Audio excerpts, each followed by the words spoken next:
পাঞ্জাবির উৎপাদনকারীর লেবেলে made in India লেখা ব্যবহার করা হচ্ছিল বোম্বে কোট সহ ভারতের বিভিন্ন ব্র্যান্ডের লোগো। ভোক্তা অধিকারের অভিযানে মিলল এসব লেবেলের সবই ভুয়া। পাঞ্জাবিগুলো তৈরি হয়েছে বাংলাদেশে।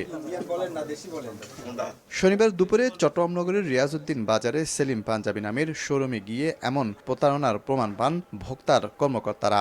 নিয়ম ঠিক আছে, নিয়ম অনেক সময় নিয়মের মধ্যে ব্যত্যয় ঘটে না, সেই নিয়মটা আমার হয়তো ব্যত্যয় ঘটেছে, আমি করি না এটা।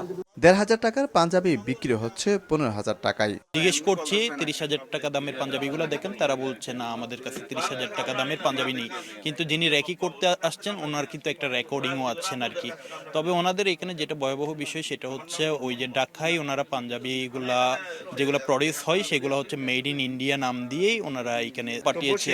একইভাবে নীল ও কালো রঙের থাইল্যান্ডের একটি টি শার্টের মূল্য ৭,২০০ টাকা, যেটিতে দোকানি লাভ করেছে ৭০%। Fixed ৭,২৫০ fixed.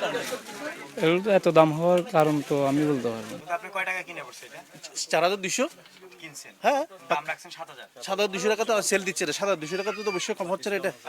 আমরা তো এখানে আপনাদের স্টাফের সাথে কথা বললাম, ওনারা বলছে একদম ফিক্সড প্রাইস। না স্যার, এটা না অবশ্যই ক্যাশিয়ানো ডিসকাউন্ট হয়। লেবেল জালিয়াতি, বেশি দাম ও এক দেশের পণ্য অন্য দেশের নামে বিক্রি সহ নানা অপরাধে সেলিম পাঞ্জাবিকে ২ লাখ আর পরিস্তান নামের আরেক দোকান মালিককে ১ লাখ টাকা জরিমানা করেন জাতীয় ভোক্তা অধিকার সংরক্ষণ অধিদপ্তর। বিদেশি হলে এটা যথাযথ ডকুমেন্ট রাখবেন, আর যদি আমাদের দেশে উৎপাদিত হয় অবশ্যই যেন এটা দেশের মেড ইন বাংলাদেশ লেখা থাকে, আর নচেত যদি আমাদের কাছে প্রতীয়মান হয় ডকুমেন্ট দেখাতে না পারে আমরা আইনগত ব্যবস্থা গ্রহণ করব। পরে আরও বেশ কয়েকটি কাপড়ের দোকানে চালানো হয় অভিযান।